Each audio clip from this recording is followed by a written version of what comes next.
सच्चिदानन्दरूपाय विश्वोदपत्यादिहेतवे तावत्रये विनाशाय श्रीकृष्णाय वयं नमः। श्रीकृष्णाय वयं नमः। और उनको प्रणाम करके हम और आप सभी जीवन में सबसे बड़ा भय क्या है? मृत्यु का। सब लोग डरते हैं वो मृत्यु से। सबको चाहिए दीर्घ आयु। भय लगता है कि मर गए तो क्या होगा। इस संसार में अगर सबसे ज्यादा सच है तो वो है मृत्यु। एक शमशान के बाहर लिखा था, मंजिल तो तेरी यही थी, मंजिल तो तेरी यही थी, पर उम्र बीत गई आते आते। यहां आने में तूने बहुत टाइम लगा दिया। What is the end of your life? अंत क्या है?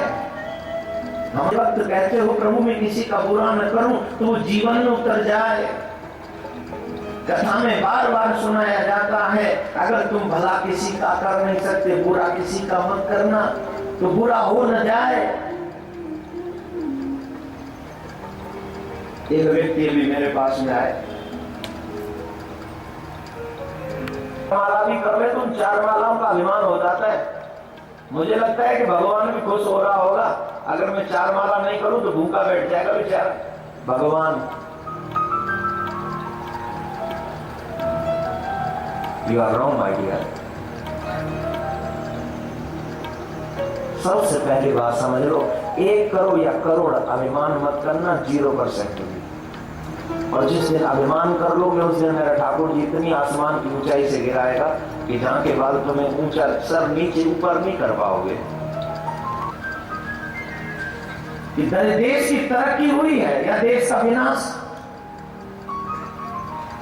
कई मानों में हमारे लीडर लोग कहते हैं कि देश की तरक्की हुई है, लेकिन आप कभी सोचा है कि इस तरक्की के साथ हमारा विनाश भी हुआ है?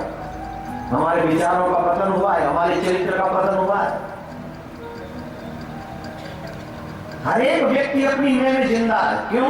पहले किसी के पास 100 रुपए नहीं होते थे, अब सबके जेब में 1 लाख रुपए तो है।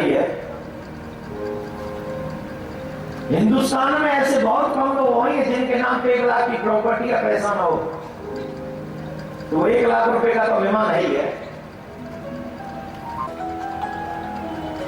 एक राजा था,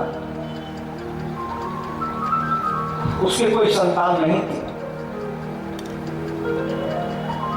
और जब कोई संतान नहीं थी तो कृपा की, ठाकुर की कृपा हुई और एक संतान हुई, इकलौता एक राजकुमार। छोटा सा राजकुमार था और उस राजकुमार को कुछ लोग चुरा कर ले गए। और जब भी वो अपने माँ बाप के लिए रोता तो वो चोर लोग उसे कहते हम ही तेरे माँ बाप हैं, तू हमें ही अपना माँ बाप समझ। वही उसे खिलाते, वही उसे पिलाते। धीरे धीरे वो अपने माँ बाप को, जो रियल माँ बाप थे, राजा और रानी जो उसके माँ बाप थे, उनको वो भूल गया।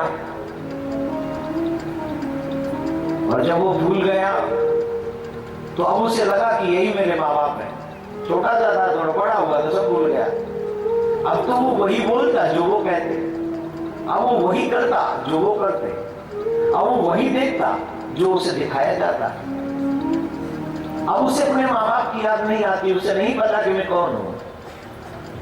उसने अपनी पहचान बना ली, जो उसकी पहचान बनवा दी गई। लाइफ स्टाइल जीने लगा। राजा और रानी रोते हैं कि हम पर इकलौता बेटा था, लेकिन वो हमें छोड़कर चला गया।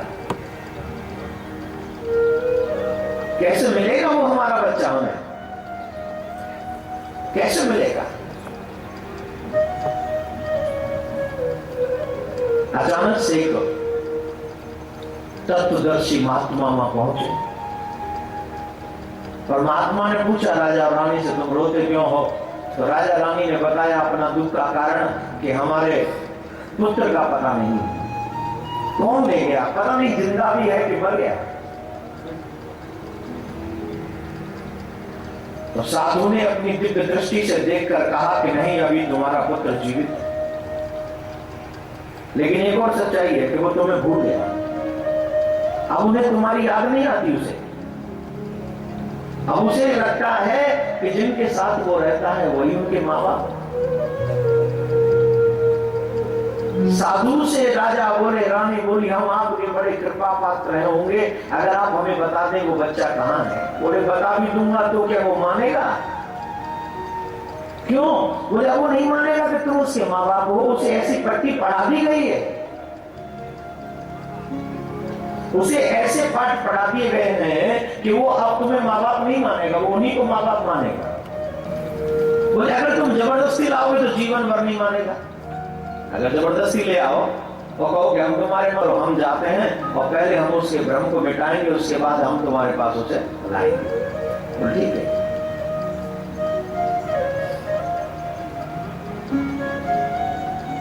महात्मा जी गए, उस बच्चे से मिले, उस बच्चे को बताया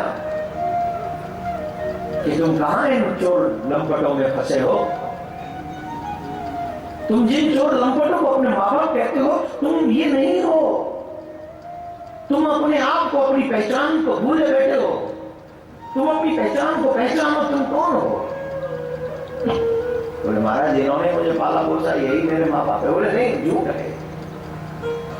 तुम साधारण परिवार के व्यक्तित्व तो नहीं हो, तुम तो एक राजा के पुत्र हो। तुम्हारी माँ रानी है, वो तड़पती है तुम्हारे लिए, ये तो तुम्हें चोरी करके ले आए। उसे पहचान हुई कि मैं राजकुमार हूं, मेरे पिता राजा हैं, इसलिए नहीं बल्कि इसलिए क्योंकि मैं अपने असली पिता से दूर हूं।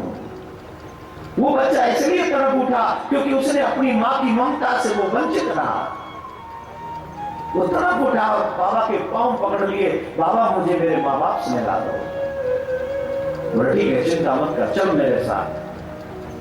राजा को पता चल गया। राजा ने चारों तरफ से उसके जो भी दुष्ट लोग उसे चुरा कर लाए थे उनके ऊपर आक्रमण कर दिया। वो सब समाप्त हो गए और वो राजकुमार जो था वो राजा के पास पहुंचा।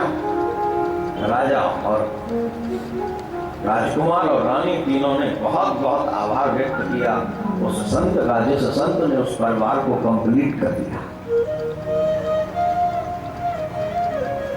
अब कहानी, ये कहानी नहीं है माय डियर। अब तो मैं तुम्हारी पहचान कराता हूं।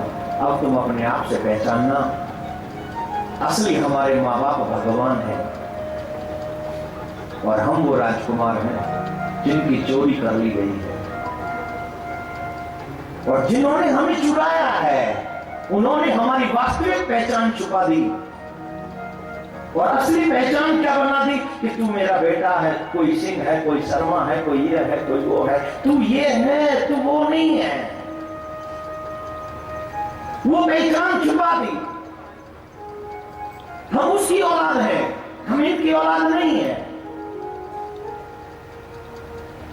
भगवान उदास होता है अपनी संतान के लिए कि मेरा बच्चा मुझे छोड़कर चला गया। वो आज भी चिंतित है तुम्हारे लिए, वो आज भी परेशान है तुम्हारे लिए। लेकिन जिन जिन जिन माँ बापों ने तुम्हें अपनी एक नकली पहचान दे दी है पाल पोस के, वो माँ बाप तुम्हें उन तक जाने नहीं देते और जबरदस्ती कोई आके वो कह दे कि मैं तेरा बाप हूं, तो तुम मानोगे नहीं। इन बिटवीन जब कोई आचार्य आते हैं, जब कोई सदगुरु आते हैं, तो वो तुम्हारी पहचान कराते हैं। इन चोरों से तुमको बचा लेते हैं, माया से तुम्हें बचा लेते हैं और फिर तुम्हें तुम्हारे असली पिता का परिचय कराते हैं और तुम्हारी अपनी पहचान कराते हैं। तब तुम पहचान पाते हो कि तुम वो नहीं जो तुम्हें बताया गया था, तुम तो वो हो जो तुमसे छिपाया गया था। तुम कौन हो? कमजोर, गरीब, अमीर, तुम राजकुमार हो। क्योंकि दुनिया का सबसे बड़ा राजा मेरा गोविंद है और तुम उसी की औलाद हो। तुम राजकुमार हो माय डियर, तुम राजकुमारी हो। बस कब? जब तुम अपनी पहचान दो, कोई सदगुरु की कृपा हो जाए। जब भी किसी सदगुरु की वजह से परमात्मा को उसकी औलाद मिलती है, ठाकुर जी उस सदगुरु का आभारी होता है और इधर में ये जीव भी उस सदगुरु का आभारी होता है जो इन दोनों को मिलवाता है। चाहते हैं उनको एक दूसरे ईश्वर से मिलवाने का काम गुरु करते हैं, इसलिए दोनों को आभार है उनका। और हमें भी बार बार हम अपने संस्कृत पुराण ग्रंथ संत महात्मा ये सब हमें हमारी पहचान कराते हैं, लेकिन कई मूर्ख ऐसे हैं जो पहचान करना ही नहीं चाहते। 2 मिनट सोचो, किसके हो तुम? इन चोरों के जिन्होंने तुम्हें झूठा नाम दे दिया, जिन्होंने तुम्हें कैसे काम में लगा दिया, बोले मेरा पेट बुढ़ापे में भर सको ऐसा काम करो। किसी को डॉक्टर बना दिया, किसी को इंजीनियर बना दिया है, किसी को वकील बना दिया, किसी को मैकेनिक बना दिया। ये कौन है? इलेक्ट्रॉनिक इंजीनियर है। लेकिन क्या कोई चाहता है कि भक्त बन जाए? बोलिए, क्यों नहीं चाहते? बोले अगर ये उस लाइन में चला गया तो इसे अपनी पहचान हो जाएगी, और अगर इसे अपनी पहचान हो गई, इसे अपना सत्य पता चल गया, तो मुझे छोड़ के चला जाएगा। ऐसा आएगी तुम्हें तुम्हारी पहचान प्राप्त हो जाएगी। मेरी बात न मानो, आया मैत्री, लेकिन कभी कभी तो अपने दिल के लिए मानो ना, दिल की बात मानना कभी, और कभी 5 मिनट बैठो और फिर पहचान करना कि तुम्हें पैदा किसने किया है। तो ये भागवत तुम्हें तुम्हारी पहचान कराती है। तो हम और आप यहां बैठकर आप सब धर्मात्मा वही, प्राण जाए वरु वचन न जाए। चाहे मेरे प्राण निकल जाए लेकिन मेरे धर्म पर आंच नहीं। सिर्फ अपने परिवार की चिंता सबको है, लेकिन याद रखना जब तुम्हारा धर्म ही सुरक्षित नहीं बचेगा, अपने आप बच जाएगा। तुम धर्म को बचाओ, धर्म तुम्हारा परिवार बचाएगा। धर्म रक्षित